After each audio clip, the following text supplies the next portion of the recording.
In the ancient world, human life was exceptionally fragile. A drought, a sudden illness, or a harsh winter could extinguish an entire community. Settlements were built, populated, and then swallowed whole by the forces of nature, leaving almost no trace they ever existed. Before the invention of paper or the formal recording of history, physical death carried a terrifying secondary consequence: absolute erasure.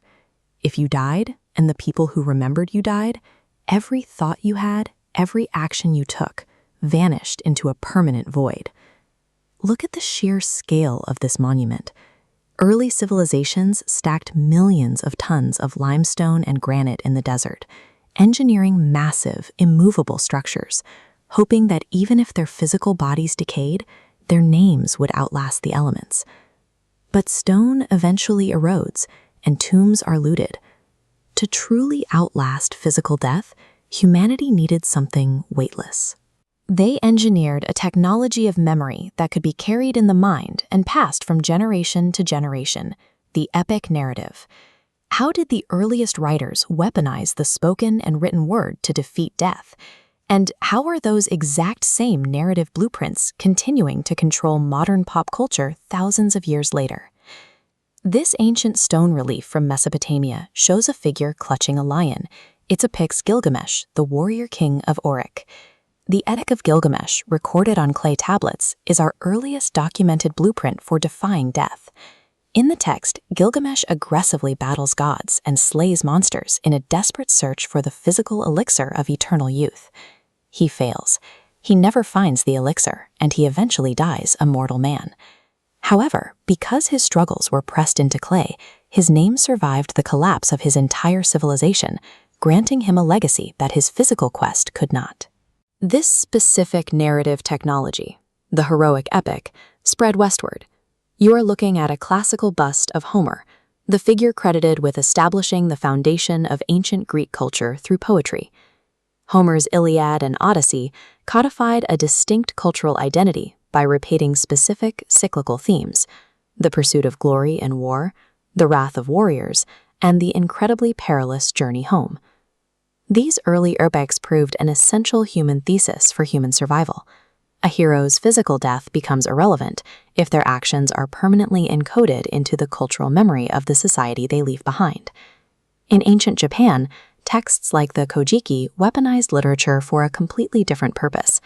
Instead of chronicling a single mortal's quest for glory, these texts were engineered to immortalize the state and the cosmos itself. The Kojiki details the Shinto myth of the creator deity Izanagi and his descent into Yomi, the shadowy world.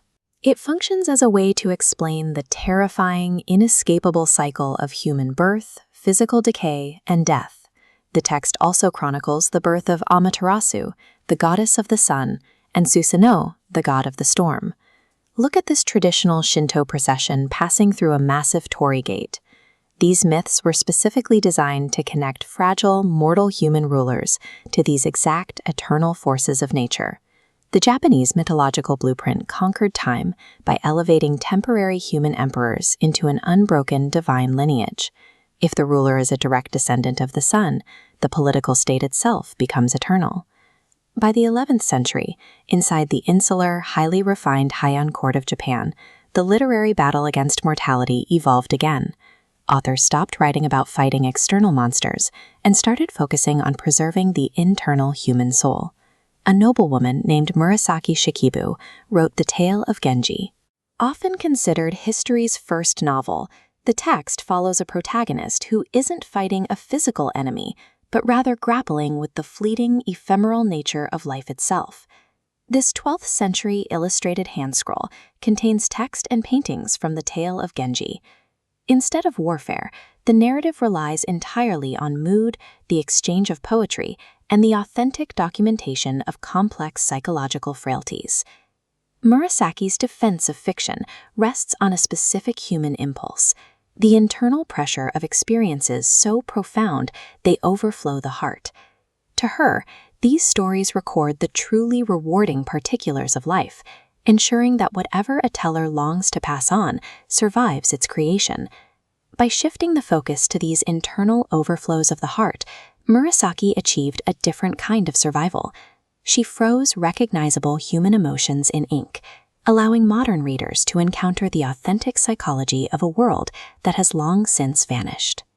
There is an old literary concept, as above, so below. The authors of antiquity didn't just preserve their own names in stone and ink. They created a self-replicating cultural DNA that is still multiplying today. Look at modern Japanese anime and pop culture. Creators are directly summoning ancient Shinto gods, Amaterasu, Susanoo, and Tsukuyomi, and repurposing them as high-octane modern superpowers and existential threats on screen. This diagram illustrates the cyclical hero's journey. Modern storytelling tropes, like a hero leaving home, facing a trial, and returning transformed, or a narrative opening right in the middle of the action, are simply the software programs originally coded by the Babylonians and the Greeks. Humanity never discovered a physical fountain of youth. The invention of the epic provided the functional alternative. As long as a story is retold, its hero remains alive in the collective mind.